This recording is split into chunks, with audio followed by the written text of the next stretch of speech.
ओम शांति। आज 13 मई 2025 के साकार बाप दादा के मधुर महावाक्य। बाबा ने कहा, मीठे बच्चे, अनेक देहधारियों से प्रीत निकाल एक विदेही बाप को याद करो तो तुम्हारे सब अंग शीतल हो जाएंगे। प्रश्न, जो दैवी कुल की आत्माएं हैं उनकी निशानी क्या होगी?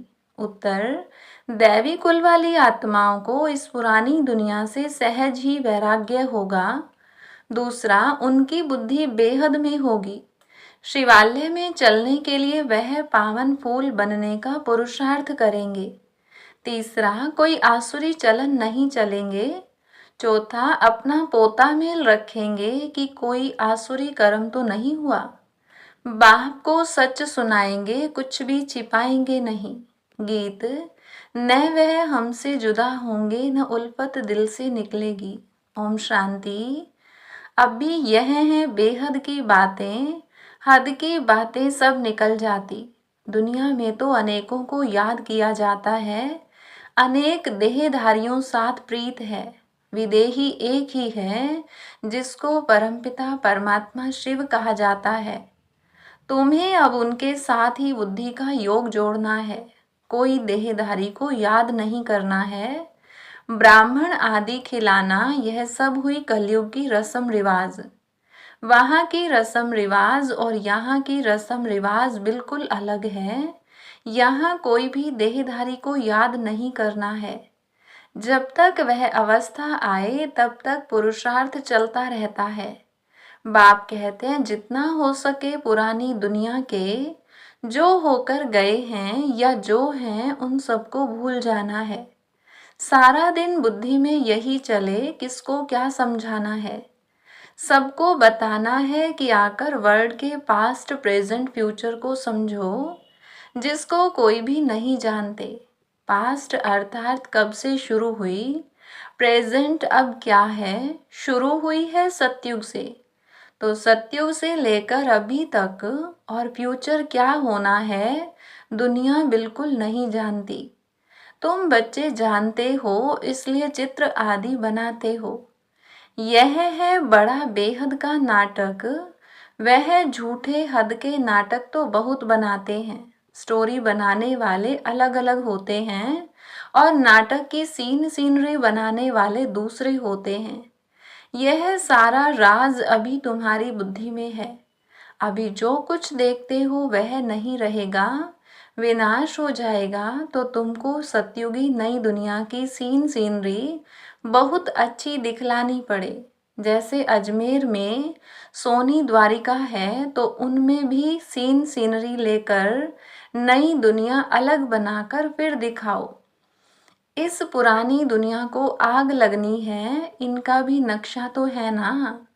और यह नई दुनिया इमर्ज हो रही है। ऐसे ऐसे ख्याल कर अच्छी रीति बनाना चाहिए। यह तो तुम समझते हो। इस समय मनुष्यों की बिल्कुल है जैसे पत्थर बुद्धि। कितना तुम समझाते हो फिर भी बुद्धि में बैठता नहीं। जैसे नाटक वाले सुंदर सीनरी बनाते हैं, ऐसे कोई से मदद ले। स्वर्ग की सीनरी बहुत अच्छी बनानी चाहिए। वो लोग आइडिया अच्छी देंगे, युक्ति बताएंगे। उनको समझाकर ऐसा अच्छा बनाना चाहिए जो मनुष्य आकर समझे। बरोबर सतयुग में तो एक ही धर्म था। तुम बच्चों में भी नंबरवार हैं जिनको धारणा होती है। देह अभिमानी बुद्धि को छीछी कहा जाता है, देही अभिमानी को गुलगुल कहा जाता है। अभी तुम फूल बनते हो, देह अभिमानी रहने से कांटे के कांटे रह जाते। तुम बच्चों को तो इस पुरानी दुनिया से वैराग्य है। तुम्हारी है बेहद की बुद्धि, बेहद का वैराग्य। हमको इस वैशाल्य से बड़ी नफरत है। अभी हम शिवालय में जाने के लिए पुल बन रहे हैं। बनते बनते भी अगर कोई ऐसी खराब चलन चलते हैं तो समझा जाता है इनमें अभी भूत की प्रवेशता है। एक ही घर में पति हंस बन रहा है, पत्नी नहीं समझती है तो डिफिकल्टी होती है, सहन करना पड़ता है। समझा जाता है इनकी तकदीर में नहीं है। सब तो दैवी कुल के बनने वाले नहीं हैं। जो बनने वाले होंगे वही बनेंगे। बहुतों की खराब चलन की रिपोर्ट्स आती हैं, यह आसुरी गुण है। इसलिए बाबा रोज समझाते हैं, अपना पोता मेल रात को देखो कि आज कोई भी आसुरी काम तो हमने नहीं किया। बाबा कहते हैं, सारी आयु में जो भूल की है वह बताओ।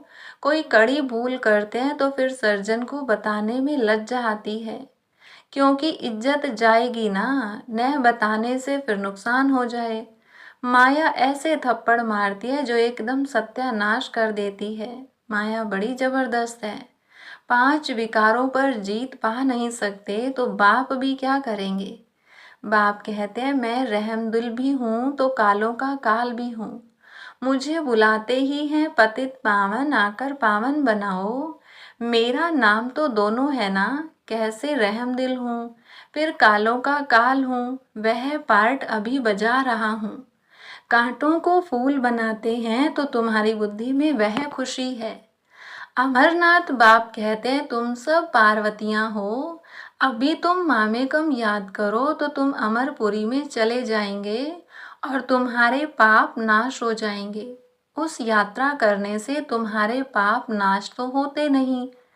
यह है भक्ति मार्ग की यात्राएं। बच्चों से यह प्रश्न भी पूछते हैं कि खर्चा कैसे चलता है, परंतु ऐसा कोई समाचार देते नहीं कि हमने यह रिस्पॉन्ड किया। इतने सब बच्चे ब्रह्मा की औलाद ब्राह्मण हैं तो हम ही अपने लिए खर्चा करेंगे ना। राजाई भी श्रीमत पर हम स्थापन कर रहे हैं अपने लिए। राज्य भी हम करेंगे।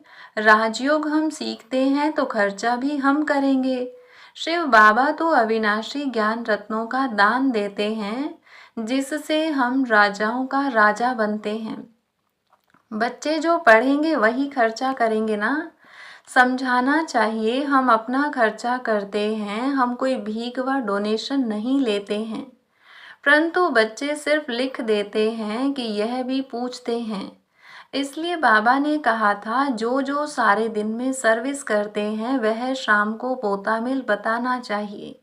उसकी भी पीठ होनी चाहिए, बाकी आते तो ढेर हैं। वह सब प्रजा बनती है, उच्च पद प्राप्त करने वाले बहुत थोड़े हैं। राजाएं थोड़े होते हैं, साहूकार भी थोड़े बनते हैं, बाकी गरीब बहुत होते हैं। यहाँ भी ऐसे हैं तो दैवी दुनिया में भी ऐसे होंगे। राजाई स्थापन होती है, उसमें नंबरवार सब चाहिए। बाप आकर राजयोग सिखलाए आदि सनातन दैवी राजधानी की स्थापना कराते हैं।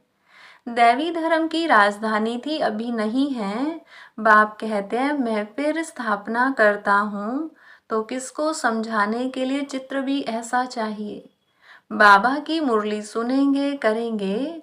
दिन प्रतिदिन करेक्शन तो होती रहती है। तुम अपनी अवस्था को भी देखते रहो, कितना करेक्ट होती जाती है।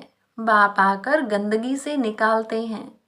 जितना जो बहुतों को निकालने की सर्विस करेंगे उतना उच्च पद पाएंगे। तुम बच्चों को तो एकदम क्षीरखंड होकर रहना चाहिए। सतयुग से भी यहाँ बाप तुमको उच्च बनाते हैं। बाप ईश्वर पढ़ाते हैं तो उनको अपनी पढ़ाई का जलवा दिखाना है। तब तो बाप भी कुर्बान जाएंगे। दिल में आना चाहिए बस, अभी तो हम भारत को स्वर्ग बनाने का धंधा ही करेंगे। यह नौकरी आदि करना वह तो करते रहेंगे, पहले अपनी उन्नति का तो करें। है बहुत सहज, मनुष्य सब कुछ कर सकते हैं। ग्रस्त व्यवहार में रहते राजाई पद पाना है, इसलिए रोज अपना पोता मेल निकालो। सारे दिन का फायदा और नुकसान निकालो। पोता मेल नहीं निकालते तो सुधरना बड़ा मुश्किल है। बाप का कहना मानते नहीं हैं। रोज देखना चाहिए किसको हमने दुख तो नहीं दिया। पद बहुत ऊंचा है, अथाह कमाई है, नहीं तो फिर रोना पड़ेगा। रेस होती है ना, कोई तो लाखों रुपया कमा लेते हैं, कोई तो कंगाल के कंगाल रह जाते हैं। अभी तुम्हारी है ईश्वरीय रेस, इसमें कोई दौड़ी आदि नहीं लगानी है। सिर्फ बुद्धि से प्यारे बाबा को याद करना है। कुछ भी भूल हो तो झट सुनाना चाहिए, बाबा हमसे यह भूल हुई। कर्मेंद्रियों से यह भूल की बाबा कहते हैं रोंग राइट तो समझने की बुद्धि मिली है, तो अब रोंग काम नहीं करना है। रोंग काम कर दिया तो बाबा तोबा तोबा क्षमा करना, क्योंकि बाप अभी यहाँ बैठे हैं सुनने के लिए। जो भी बुरा काम हो जाए तो फौरन बताओ व लिखो, बाबा यह बुरा काम हुआ, तो तुम्हारा आधा माफ हो जाएगा। ऐसे नहीं कि मैं कृपा करूंगा। क्षमा व कृपा पाई की भी नहीं होगी, सबको अपने को सुधारना है। बाप की याद से विकर्म विनाश होंगे, पास्ट का भी योग बल से कटता जाएगा। बाप का बनकर फिर बाप की निंदा नहीं कराओ। सतगुरु के निंदक ठोर न पाए, ठोर तुमको मिलती है बहुत ऊंची। दूसरे गुरुओं के पास कोई राजाई की ठोर थोड़ी है। यहाँ तुम्हारी एम ऑब्जेक्ट है। भक्ति मार्ग में कोई एम ऑब्जेक्ट होती नहीं, अगर होती भी है तो अल्पकाल के लिए। कहाँ 21 जन्म का सुख, कहाँ पाई पैसे का थोड़ा सुख। ऐसे नहीं धन से सुख होता है, दुख भी कितना होता है। अच्छा समझो कोई ने हॉस्पिटल बनाई तो दूसरे जन्म में रोग कम होगा।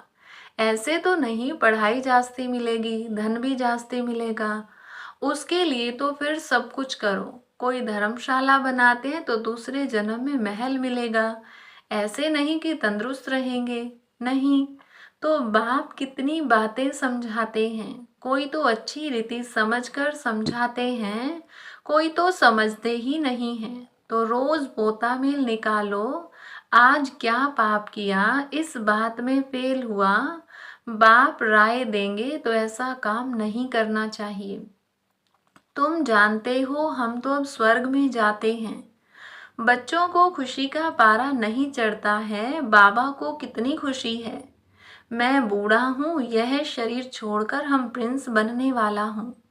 तुम भी पढ़ते हो तो खुशी का पारा चढ़ना चाहिए, परंतु बाप को याद ही नहीं करते हैं।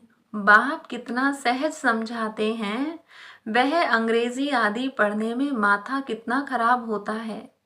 बहुत डिफिकल्टी होती है, यह तो बहुत सहज है।